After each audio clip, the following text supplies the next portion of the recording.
नंदी महाराज आणि तिसरे झाले ग्रहपती. हे 3 अवतार त्यावेळेला झालेले आहेत. ही शिवलीला अगम्य आहे. कथाकार कोणी जर असेल तर ही कथा करायचीच कशी असा त्याला प्रश्न पडेल. कारण सलग 1 वर्ष जरी ही कथा चालली तरी हिचा महिमा सांगणे अशक्य आहे. अल्पमतीने अल्पबुद्धीने जे काही भगवान शिवाने माझ्या गुरुदेवाने दिलेल्या बुद्धीनुसार मी तुमच्या समोर या 7 दिवसामध्ये मांडण्याचा प्रयत्न केला. आज सांगतेचा दिवस आहे. दररोज आपण या ठिकाणी पहिल्या दिवसापासून पार्थिव शिवलिंगाची पूजन करीत आहोत. गेल्या 7 दिवसामध्ये अनेक प्रकारचे पुण्य पदरात आपल्याला पडलेले आहेत. जर या ठिकाणी माझ्या आई आणि माझ्या बहिणी इथं आल्या नसत्या तर कदाचित झोप घेतली असती. माझे भाऊ लोक आले नसते तर कदाचित झोप घेतली असती. नाहीतर वेगळ्या वेगळ्या खोट्या नाट्या मालिका बघितल्या असत्या. पण या ठिकाणी जेवढ्या आल्यात माता, जेवढे माझे बंधू भाऊ आलेत, या सगळ्यांच्या पदरामध्ये खूप मोठी तपस्या पडली आहे. कळत न कळत कित्येक प्रकारचं पुण्यकर्म होऊन गेलेलं आहे. ज्या कोणताही भक्त असेल, कोणत्याही देवतेची पूजा करत असेल, परंतु माझ्या भगवान शिवाच्या शिवाय पान हलणं देखील शक्य नाही. भगवान कृष्णाचा भक्त असेल पण भगवान शिवाची कृपा जर घेत नसेल तर भगवान कृष्ण कृपा करू शकत नाही. म्हणून अगोदर भगवान शिवाला शरण जावंच लागतं. आणि म्हणून श्रीमद भागवत कथेमध्ये अगोदर शिवकथा दिलेली आहे. भगवान रामाची उपासक सगळे जीव असतील आणि रामाचा उपासक भक्त असेल, परंतु माझ्या भगवान शिवाच्या विषयी त्याची श्रद्धा नसेल तर भगवान राम त्याच्यावर कृपा करू शकत नाही. कारण भगवान रामाचे आराध्य भगवान शिव आहेत, तर शिवाचे आराध्य भगवान राम आहेत. भजन करी महादेव रामा, भजन करी महादेव महादेव, भजन करी महादेव महादेव, भजन करी महादेव. राम पूजी सदा शिव, सदा शिव.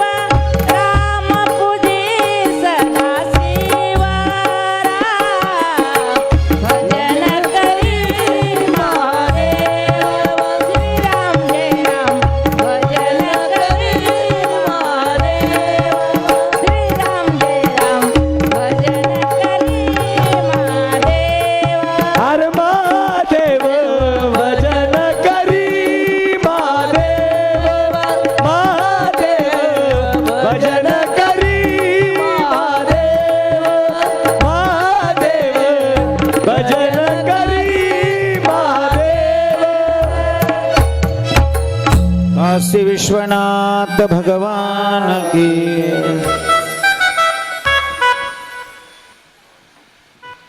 तुमच्या तपस्येला मी पूर्णपणे नमन करतो. साष्टांग दंडवत पुन्हा पुन्हा करतो. कारण तुम्ही सर्वजण शिवाचे भगवान विष्णूचे भक्त आहात. म्हणून तुमच्या चरणी मी लोटांगण घेतो. आणि माझा भगवान सुद्धा ज्या वेळेला दर्शन देतो, एकदा तुकोबाराय भंडारा डोंगरावर असताना माता आवडाबाई जिजामाता भाकरी घेऊन जात असताना पायात काटा मोडला आणि तो काटा काढण्यासाठी भगवंताने छोटं रूप धारण केलं आणि काटा काढण्याचा प्रयत्न केला. काटा इतका खोलवर गेला होता की तो निघता निघत नव्हता आणि मातेची अनुमती घेऊन म्हणले, मी माता हे दाताने हा काटा काढू का? त्यावेळेला मातेला जो असह्य वेदना होत होत्या त्याच्यानुसार माता म्हणली, लवकर काढा, कसंही काढा पण लवकर काढा. आणि माझ्या भगवंतानी त्या जिजामातेचा पाय आपल्या गुडघ्यावर धरावा आणि तो पाय धरून दाताने माझ्या भगवंताने काढावा आणि अलगद जिभेनं तो पाय चाटावा आणि मातेला दर्शन द्यावं. म्हणले, बाळा तुझं नाव काय? माते, जर तुला नाव सांगितलं तू मला शिव्या देशील. म्हणले, नाही देणार बाळा.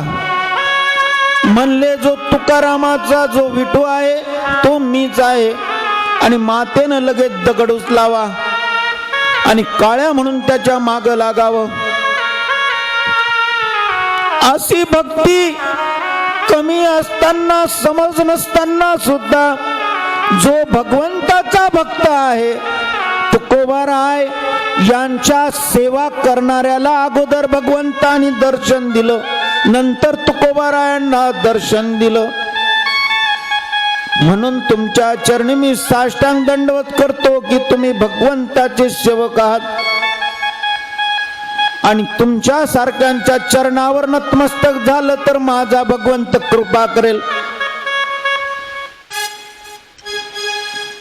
उंच बसणारा मोठा नसतो, खाली बसणारे तुम्ही सर्वजण महादेवाचे रूप आहात. हे तर तुम्हाला हे वाचन करताना दिसावं, सगळ्यांना ऐकायला यावं म्हणून या ठिकाणी मी बसलो आहे, नाही तर तुमच्या चरणाच्याही खाली बसण्यासारखा मी आहे. ममैव वंशव जीवलोके जीवभूत सनातन. माझ्या भगवंताचा अंश तुमच्या प्रत्येकाच्या हृदयामध्ये आहे आणि त्या भगवंतापेक्षा मी खूप खाली छोटा आहे. आणि म्हणून तुमच्या या श्रद्धेला पुन्हा पुन्हा नमन करतो.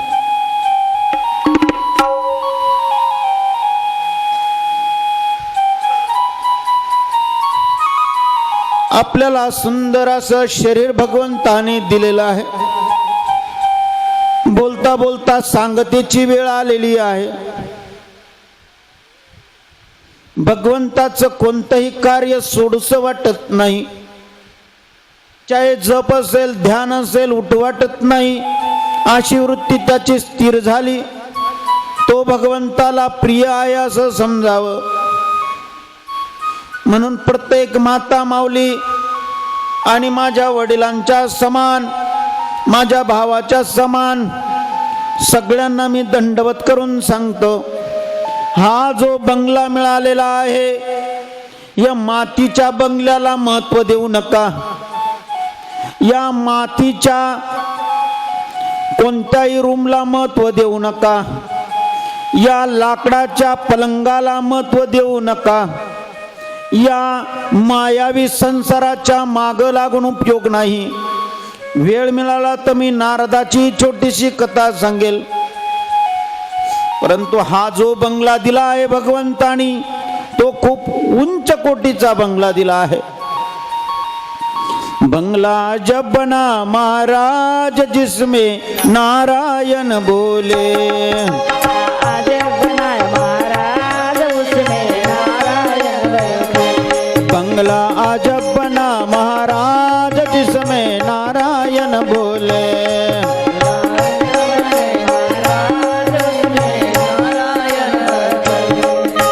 नारायण बोले जिसमें परमेश्वर बोले. नारायण बोले उसमें परमेश्वर बोले. नारायण बोले जिसमें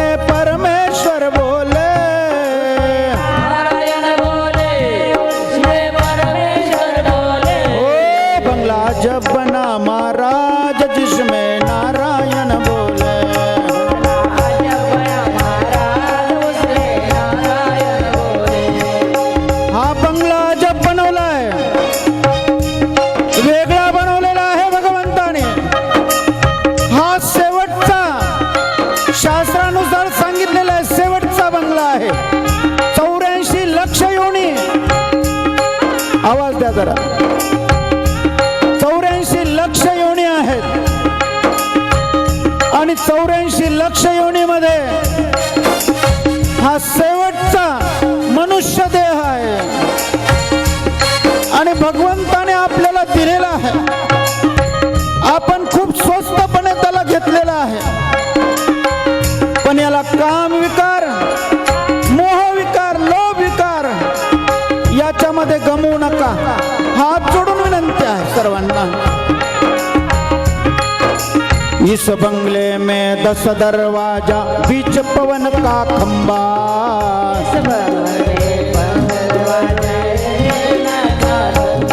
अरे इस बंगले में 10 दरवाजा, बीच पवन का खंबा.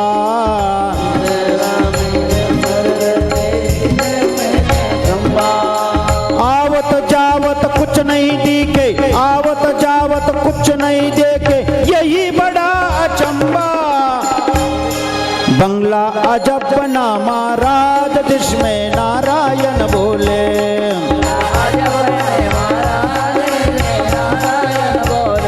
बंगला अजब बना महाराज, जिसमें नारायण बोले.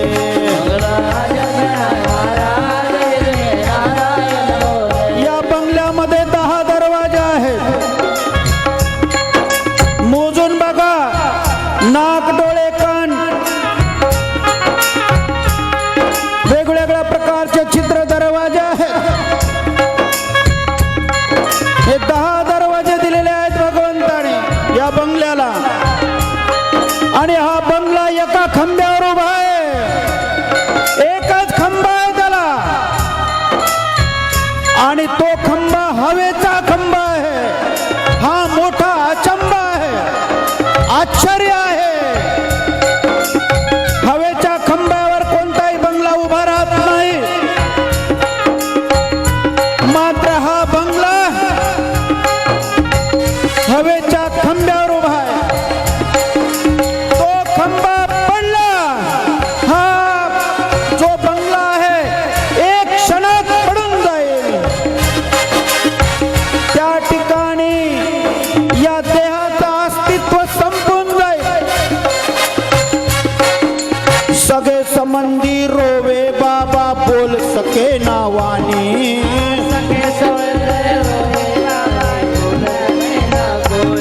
अरे वाणी सुद्धा बोलणार नाही. जवळपासचे लोक रडतील, पण ते रडणंही मायावी राहील बर का. म्हणून सावध होऊन या शिवकथेचा महिमा आपल्या तनात, मनात, बुद्धीमध्ये पूर्णपणे स्वीकार करा आणि असलेले संत महात्मे यांचा आदर्श घ्या. जसं तुकोबारायांचा आपण महिमा ऐकला काल. ठाईचं बैसोनी करा एक चित्त, आवडे अनंत आळवावा. करा ना कधी कधी एक चित्त करून बघा ना. कधी कधी एकट्या रूम मध्ये बसून शांत स्वभावात मोबाईल टीव्ही बंद ठेवून दिवा वगैरे लावून नामस्मरण मनामध्ये करून आळवा ना त्याला. त्यांचा अनुभव आपला अनुभव अनुभवायचा ना. जय हो.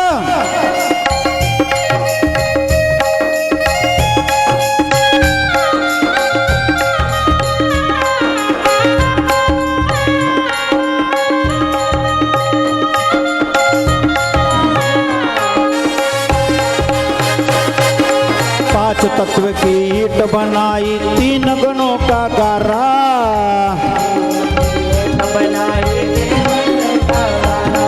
आकाश, पृथ्वी, जल, वायू आणि अग्नी हे 5 तत्व, त्या 5 तत्व मिळून वीट बनवलेली या शरीराची, या बंगल्याची.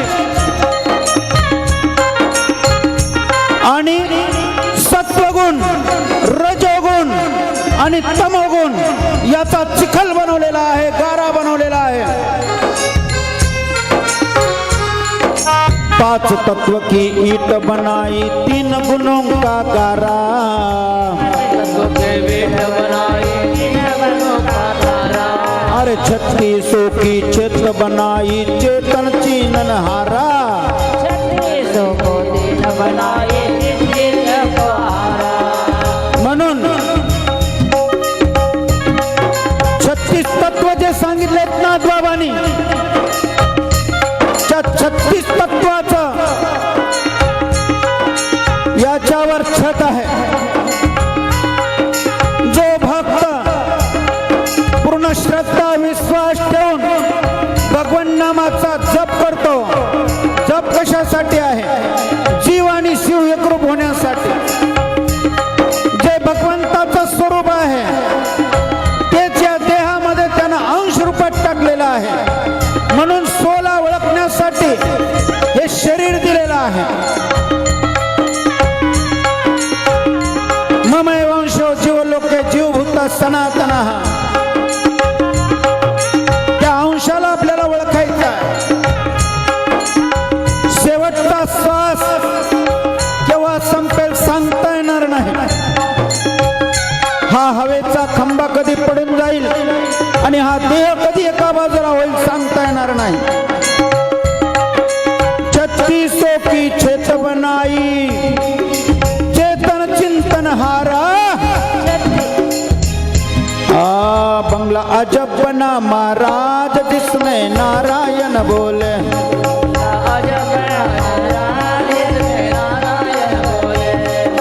नारायण बोले जिसमें परमेश्वर बोले.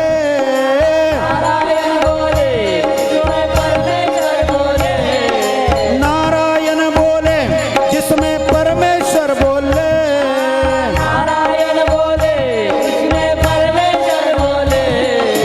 अजब बना महाराज जिसमें नारायण बोले.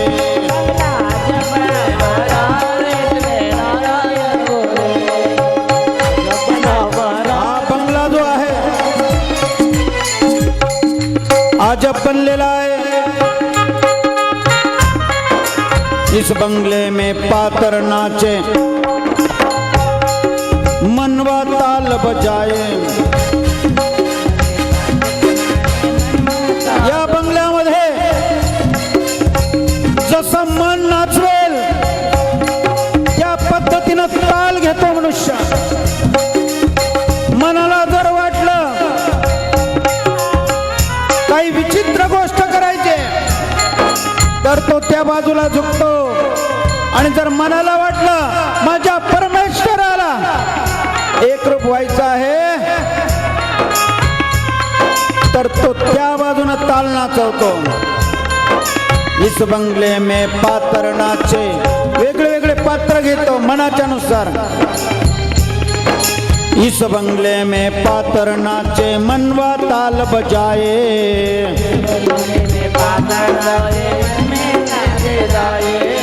नीरत सूरत पहन घुंघरू. नीरत सूरत के पहन घुंघरू राग 36 गाए. बंगला अजब बना महाराज जिसमें नारायण बोले.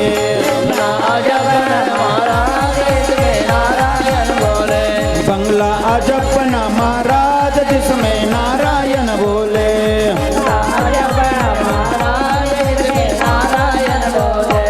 म्हणून याच्यामध्ये भगवंताचा जप सुरू केला तर जीवात्मा आणि परमात्म्यामध्ये एकरूपता झाली तर परिश्रम करायची गरज नाही. आपोआपच भगवंत बोलायला लागतात. नाम जप करून घेतात. आणि म्हणून महाराज पूर्णत्वात जो साधू संतांनी अनुभव घेतलेला आहे तो अनुभव आपल्यामध्ये उतरवायचा आहे. नारायण बोले जिसमें परमेश्वर बोले.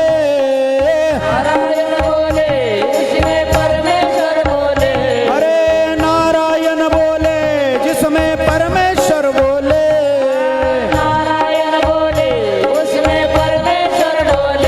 बंगला अजब बना महाराज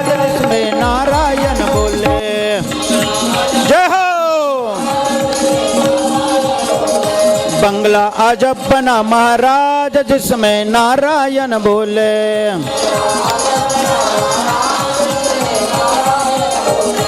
ए नारायण बोले जिसमें परमेश्वर बोले।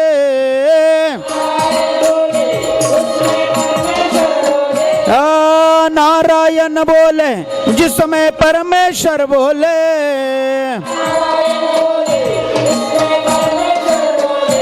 बंगला अजब बना महाराज जामे नारायण बोले।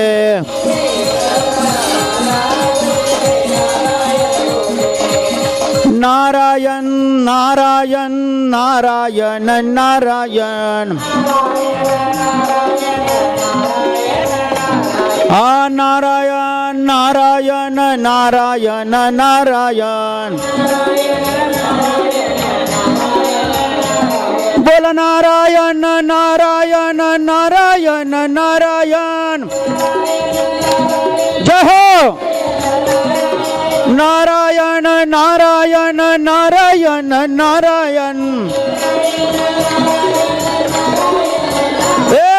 नारायण नारायण नारायण नारायण। हरि नारायण नारायण नारायण नारायण। काशी विश्वनाथ भगवान नमः पार्वतपतये हर हर।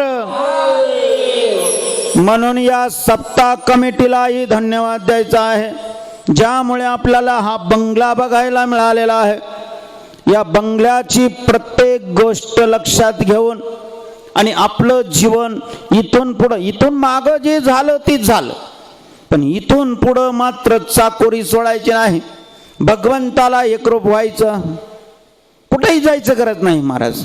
कालचंही आपण आज बघितलं, फक्त तेवढा एक अभंग लक्षात ठेवा। नाम संकीर्तन साधन पैसोपे।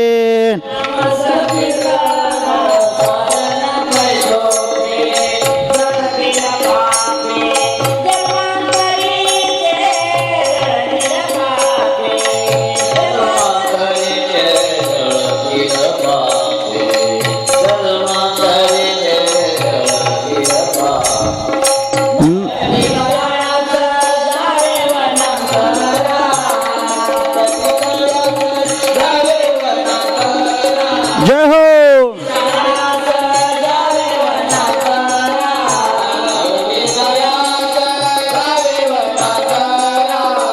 सुखे तो घरा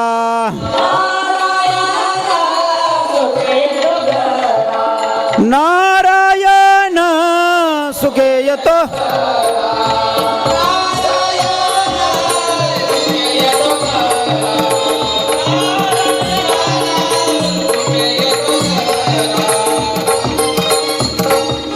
काशी विश्वनाथ भगवान की कुठंच जायची गरज नाही। नामन संकीर्तन साधन पैसोपे जळतील पापे जन्मांतरीचे न लगती सायास जावे वनांतरा सुखे येतो घरा नारायण। पुढं सांगितलंय, फक्त तेवढं लक्षात घ्या। ठाईचं वय सोनी करा एक चित्त आवडे अनंत आळवावा। आणि आपल्यासाठी महाराज शपथ देऊन टाकलेत, शपथ दिली हो, संतांनी शपथ द्यावी। तुकोबारायांनी शपथ देऊन टाकली, या विनास्ता अनेक साधन वहातसे आन विठोबाची। आणि सोपे म्हणून सांगितलं, तुका म्हणे सोपे आहे सर्वांहुनी शहाणा तो धनी घेतो येते। जो खरोखर शहाणा असेल, जो या प्रकृतीमध्ये येऊन मनुष्य देह घेऊन जर हुशार असेल, तर तो या अभंगाच्या अनमोल रत्नातून ती जी संध्या साधना, ते जे शब्द आहे आपल्या हृदयात चोरून घेऊन आपलं कल्याण करून टाकेल। हा बंगला परत मिळणार नाही। आणि त्याच्यासाठी थोडे थोडे महत्त्व दिलेले आहे। या हिंदू सनातन संस्कृतीनुसार प्रमुख पंचायतन देवता सांगितलेल्या आहेत. आदित्यम गणनाथम च दैवीं रुद्रम च केशवम पंचदेव्यतम युक्तुक्त्वम सर्वे कर्मेषु पूजयेत. कोणतेही कार्य करत असताना या पंचदेवतांचे पूजा करावी लागते. माझ्या भोलेनाथांचं पूजन जर करायचं असेल तर पिंड रूपातच करावं लागतं. आणि म्हणून या प्रमुख पंचदेवतांचं पूजन सुद्धा पिंड रूपातच करावं लागतं बरं का. माहिती आहे का?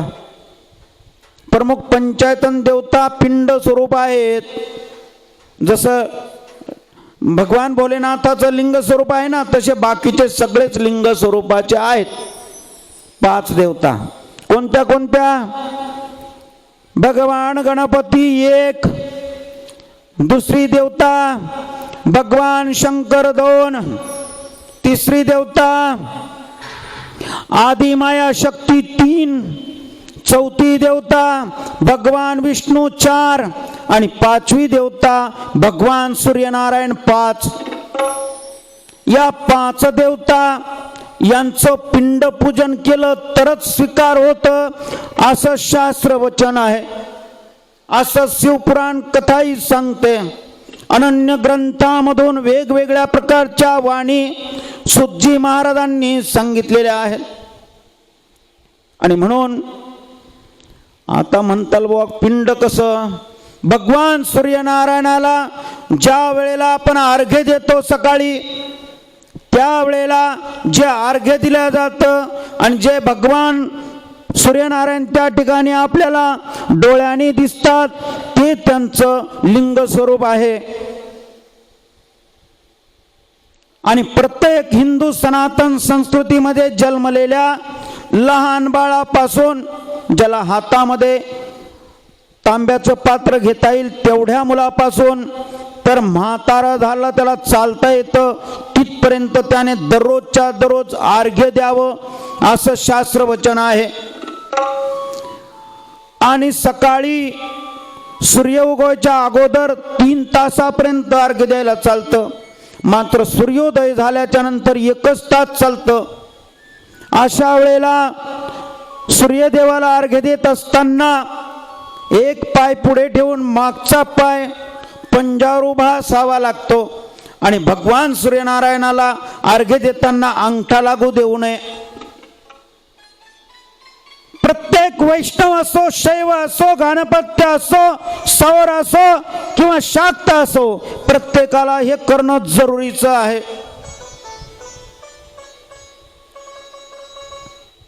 जो मनुष्य सूर्यदेवाला अर्घ्य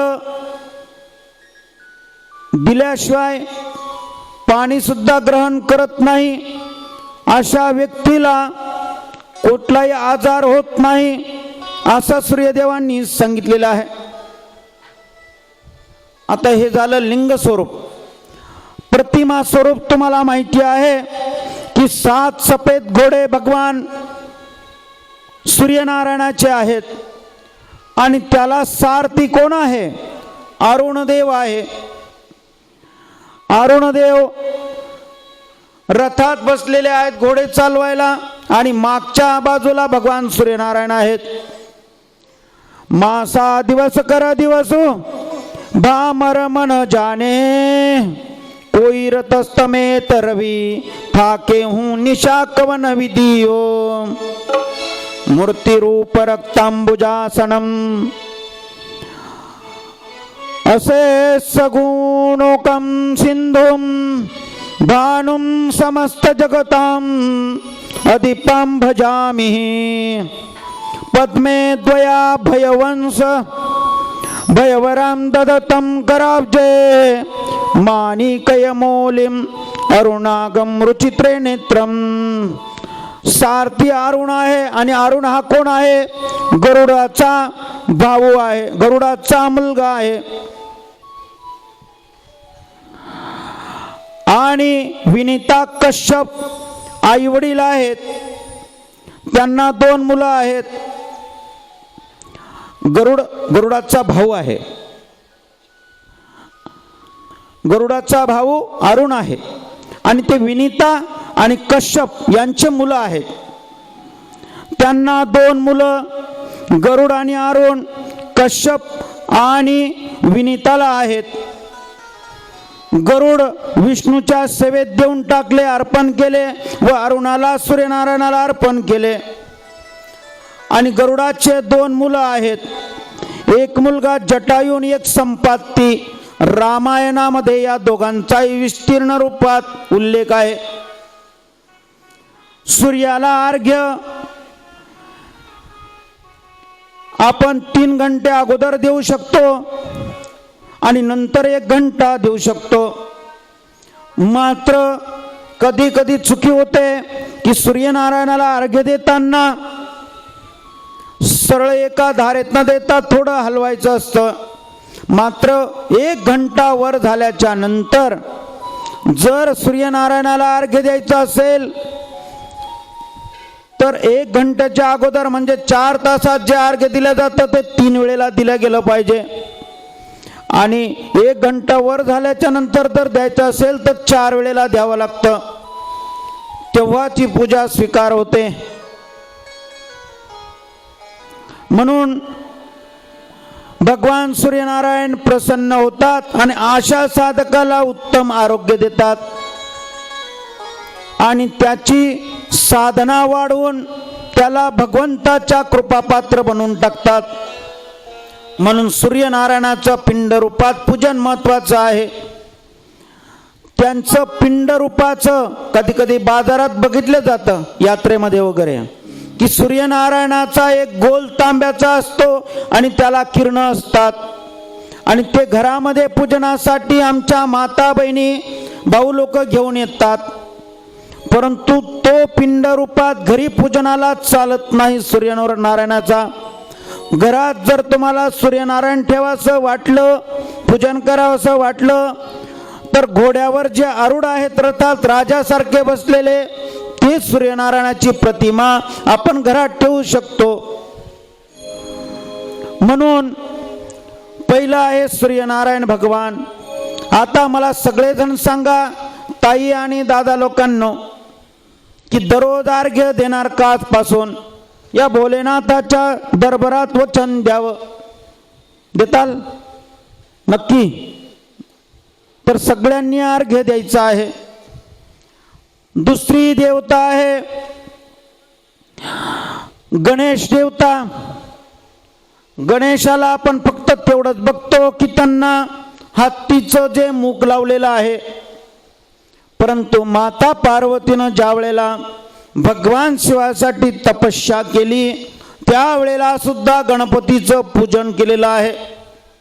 आणि ते पूजन म्हणजे कोणतं? तर पिंड स्वरूपाचं, लिंग स्वरूपाचं आहे. मग ते लिंग स्वरूप कोणतं? तर कोणताही ब्राह्मण देवता ज्या वेळेला तुम्ही भगवान शिवाची उपासना करा, विष्णूची उपासना करा, कोणत्याही देवाची उपासना करण्याच्या अगोदर गणपतीचं पूजन होतं.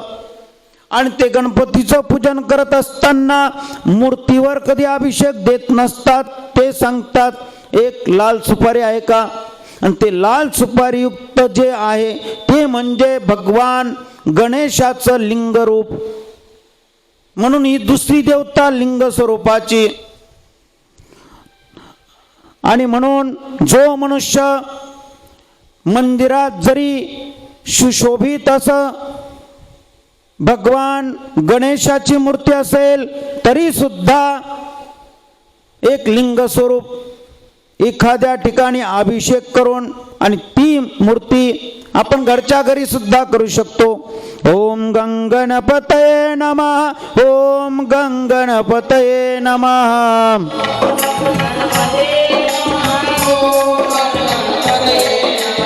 ओम गंगणपतये नमः, ओम गंगणपतये नमः.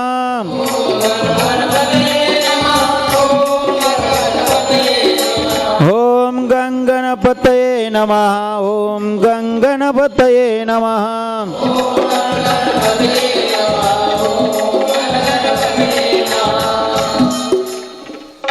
तर आपल्या घरामध्ये सुद्धा स्थापना करावी.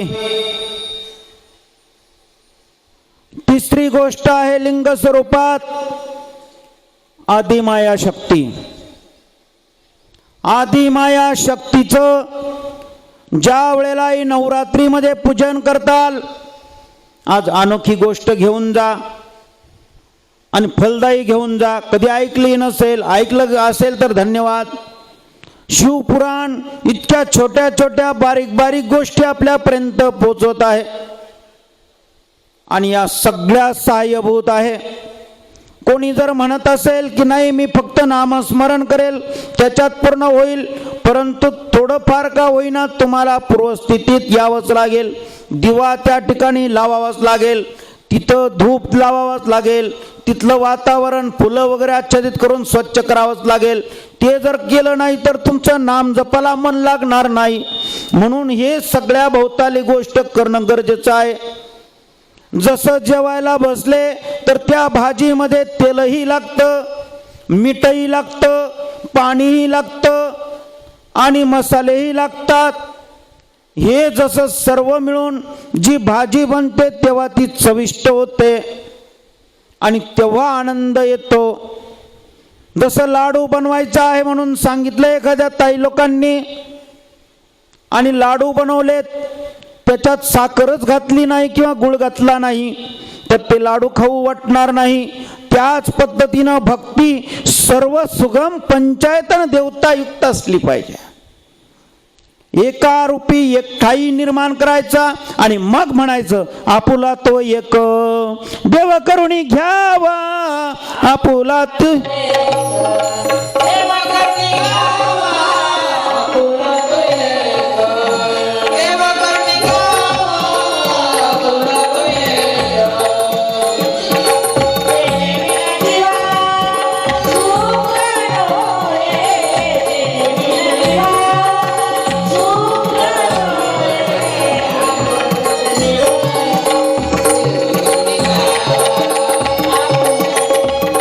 काशी विश्वनाथ भगवान.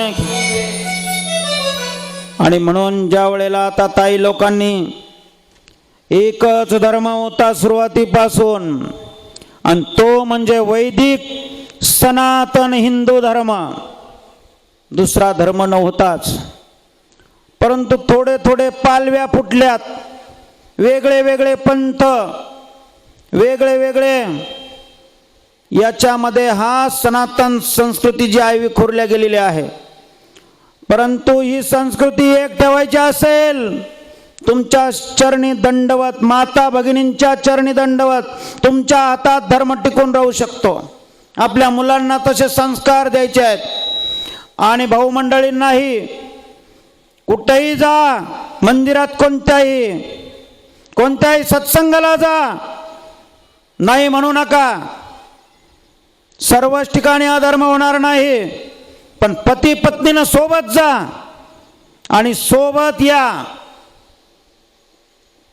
धर्माला कमी कशाला लेखायचं, धर्मावर कुऱ्हाड कशाला घालायची. सनातन वैदिक धर्म असा तसा नाही आहे, महान आहे. बारीक बारीक गोष्टी सांगितलेल्या आहेत, म्हणून सावधान व्हायचं आहे. आपल्याच पायावर आपण कुऱ्हाड नाही मारायची आहे. आणि अशा व्यक्तीचं चिंतनही करायचं नाहीये. तुकोबारायाचं चिंतन करायचंय. जाई ग माये न करी सायास, आम्ही विष्णुदास तैसे नव्हे. ज्ञानोबरायांचं चिंतन करायचंय. ज्या वयामध्ये मुलं उपवर होतात की न जाणे कोणते कोणते गाणे ऐकतात, न जाणे काय काय मूर्खपणा करून घेतात, न जाणे कुठे कुठे फिरतात. आणि त्या वयामध्ये ज्ञानोबारायांनी जग चालवण्यासाठी देवी गीता ज्ञानेश्वरी रूपात आपल्याला दिलेली आहे. धर्माचे पालन करणे पाखंड खंडना, करणे पाखंड खंडना, करणे पाखंड खंडना. धर्माचे पालन करणे पाखंड खंडना, करणे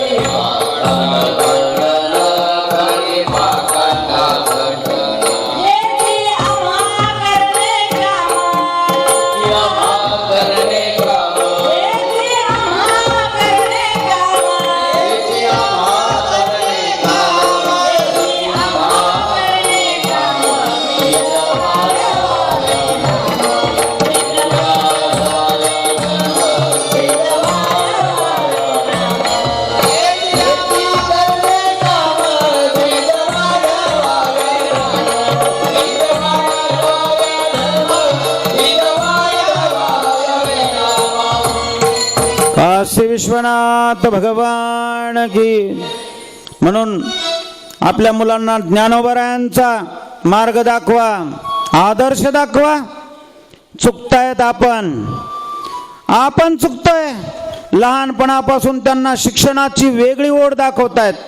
बिलकुल मोठे बनवा मुलांना, बिलकुल चांगल्या प्रकारे शिक्षण द्या, परंतु धर्माचं सुद्धा ज्ञान द्या.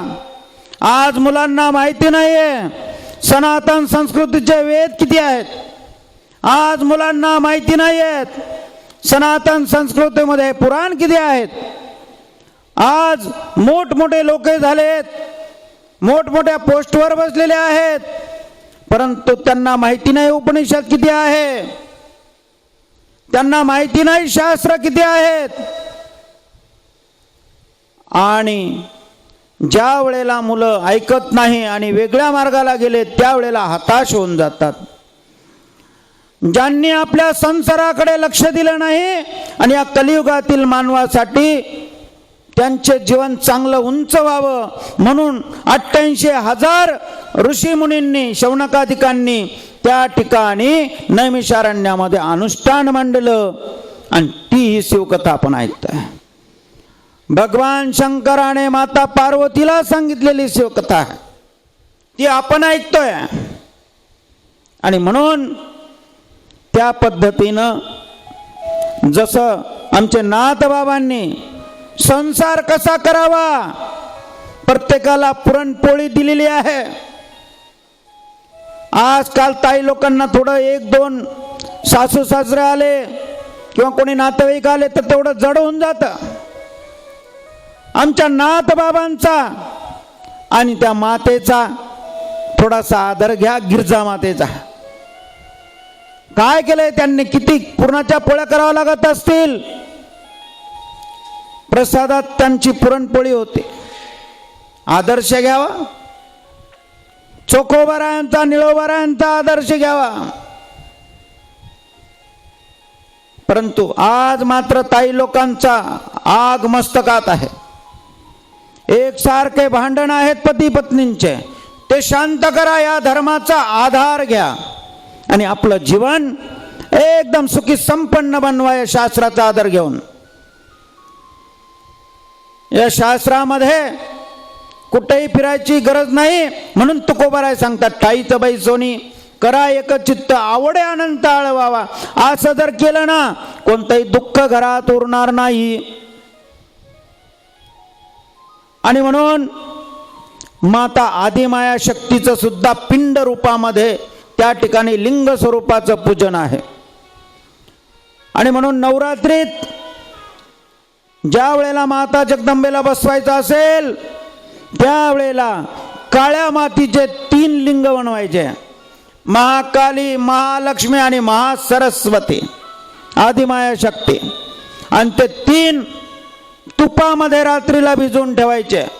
गोलाकार पिंड करून लिंग स्वरूप करून तुपामध्ये भिजवून घालायचे. आणि दुसऱ्या दिवशी ती लिंग एका तांब्याच्या प्लेटमध्ये परातीतमध्ये छोट्याशा ती स्थापना करायची आहे काहीतरी आसन देऊन. 3ही लिंग आणि ते तूप जे आहे तेच त्या ठिकाणी दीपसाठी सुद्धा वापरू शकतात. आणि मग बघा कशी नवरात्री होते तुमची. शुद्ध सात्विक राहा, शरीर स्वस्थ राहू द्यायचं आहे, सकाळी ब्रह्ममुहूर्तावरच उठायचं आहे, विचार चांगले ठेवायचे आहे. अविचारानं कोणताही पुरुष तुमच्याकडे वाकड्या नजरेनं बघत असेल, ही जिजाऊ मातेची भूमी आहे, त्याच्या कानाच्या खाली द्यायला विसरू नका. त्याला तुमचं शक्तिरूप दाखवा. तुम्ही शक्तिरूप आहे. वेगळ्या नजरेनं जर बघत असेल तर आम्ही जिजाऊ मातेची संतान आहोत. त्यांनी आमचा धर्म वाचवलेला आहे शिवाजी महाराजांनी.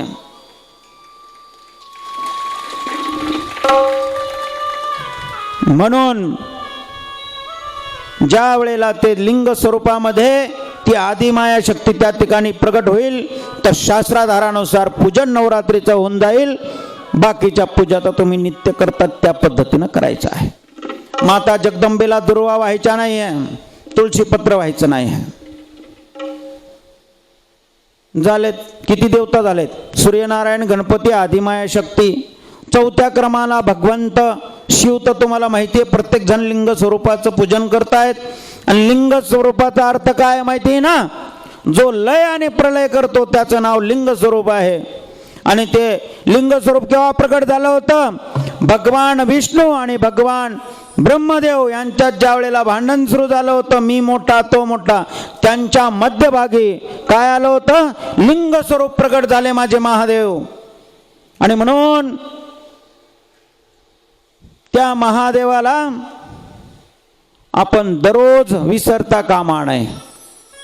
चाहे शिवभक्त असो, चाहे विष्णू भक्त असो, चाहे शक्ती भक्त असो, चाहे सूर्य भक्त असो, चाहे गणपती भक्त असो. आता विष्णू भगवंताचं लिंग स्वरूप झाले, 4 झाले ना. विष्णू भगवंताचं लिंग स्वरूप काय आहे? शालिग्राम स्वरूप. शालिग्राम हे भगवान विष्णूचं लिंग स्वरूप आहेत. म्हणून हे प्रमुख पंचायतन देवता लिंग स्वरूपच आहेत. आणि ज्या वेळेला ही शक्ती एका ठाई येते त्यावेळेला परब्रह्म परमात्मा ओंकार स्वरूपात येऊन आणि सच्चिदानंद रूप होऊन आणि एक रूप एक ठाई सगळे जीव होऊन जातील. त्याला प्रलय म्हणतात. सगळं डुबवायचं त्याच्या हातात आहे आणि ठेवायचंही त्याच्या हातात. म्हणून आपण विसरलो आपण कोण आहोत? त्याचे अंश आहोत. म्हणून त्याच्यासारखं वागलं पाहिजे. त्याने काम विकाराच्या काही गोष्टी ग्रंथाधारात दिल्यात आणि एकदा समजावून सांगितलं. नारद मुनी एकदा या शंभूच्या मायेला बघण्यासाठी भगवान विष्णूकडे गेले आणि भगवान विष्णूला म्हणले, मला भगवान, मला ही शांभवी माया बघायची आहे आणि मला या शांभवी मायेचं रहस्य समजून घ्यायचं आहे, मला ती बघायचीच आहे. भगवान विष्णू म्हणले, नका ना बघू नारद, शांभवी मायात अडकणं काही साधी गोष्ट नाही, नका बघू. त्यावेळेला ते ऐकलं नाही त्यांनी. ते म्हणले, मला बघायचीच, मला बघायचीच. आणि नारद मुनीला घेऊन भगवान विष्णू एका तलावावर गेलेत आणि त्या तलावामध्ये डुबकी मारायला सांगितले. आणि भगवान विष्णू अंतर्धान झाले. आणि त्या तलावातून जेव्हा नारद मुनी बाहेर निघाले तर एक स्त्री रूप धारण करून निघाले. आणि स्त्री रूप धारण करून निघाल्याच्या नंतर जेव्हा बाहेर आलेत आणि बाहेर आले तर त्यांना सगळं जे काही याद शक्ती होती ती निघून गेली. विस्मृती पडली. कोणती आठवण त्यांना येत नव्हती. ते नारद आहे हेच विसरून गेले. एक स्त्री झालेत आणि ती स्त्री मी कोण आहे, कुठून आली, माझं नाव काय, मी कुठे राहत असेल हे ती विचार करू लागली. मला काहीच का आठवत नाही हे ती विचार करू लागली. तेवढ्यात त्याच देशाचा राजा त्या ठिकाणी आलेला आहे. आणि त्या राजाने त्या स्त्रीजवळ जाऊन बघितलं. सुंदर सुशील स्त्री बघून त्याने विचारणा केली की तू कुठली आहेस, कोण आहेस. त्यावेळेला तिला सांगता येत नव्हतं. ती म्हणले, मला हे काहीच आठवत नाही. त्यावेळेला राजाला वाटलं ही खूप भोळी आहे आणि हिला असं वेगळं सोडणं योग्य नाही. आणि म्हणून त्या स्त्रीला त्यांनी विचारलं, तू माझ्यासोबत लग्न करशील का? त्यावेळेला त्या मुलीनं हो म्हटलं आणि त्या राजासोबत लग्न झालं. ताटामाटात लग्न झाल्याच्या नंतर राजवाड्यामध्ये त्या नारद, स्त्रीरूपी बनलेला नारद त्या ठिकाणी आलेले आहेत, स्त्री झालेले आहेत. आणि त्या राजापासून त्याला 1 नाही, 2 नाही, 3 नाही, 4 नाही, 5 नाही, 6 नाही, 12 मुलं झालेत. 12. त्या मुलीला किती मुलं झालेत? 12 मुलं झाले. शिवकथा सांगत आहे नारदाला या शांभवी मायेमुळे 12 मुलं झालेत. किती मुलं झालेत? 12.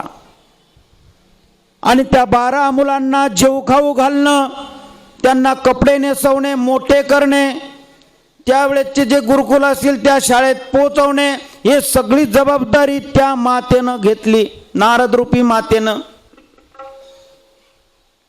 आणि असं चालत असतानाच एक दिवस शेजारच्या राजानं त्या ठिकाणी आक्रमण केलं.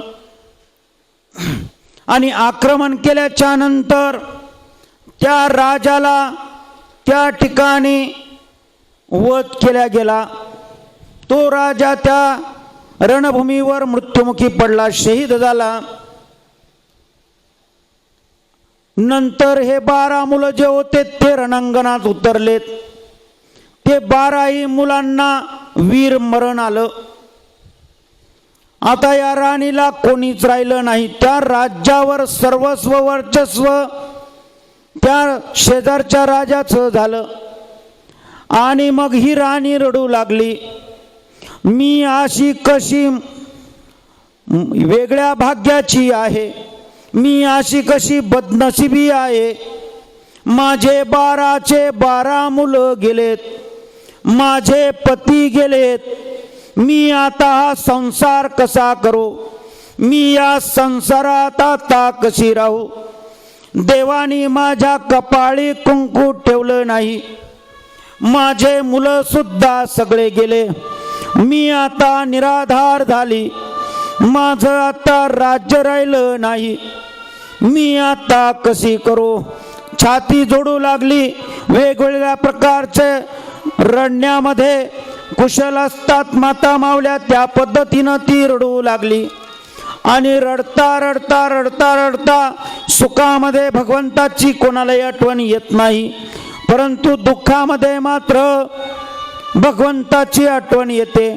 म्हणून तिला शंभो सदाशिवाची आठवण झाली. आणि म्हणून भगवंताचा ती धावा करू लागली.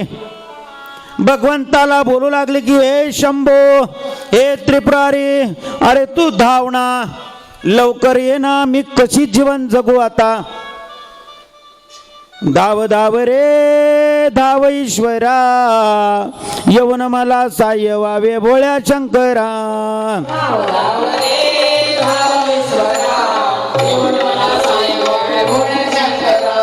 धाव धाव रे धाव ईश्वरा, येऊन मला साह्य व्हावे भोळ्या शंकरा.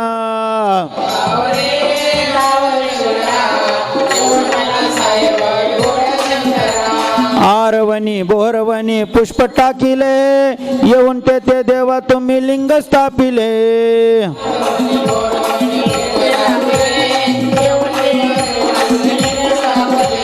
धाव धाव रे धाव ईश्वरा, येऊन मला साह्य व्हावे भोळ्या शंकरा. धाव धाव रे धाव ईश्वरा, येऊन मला साह्य व्हावे भोळ्या शंकरा.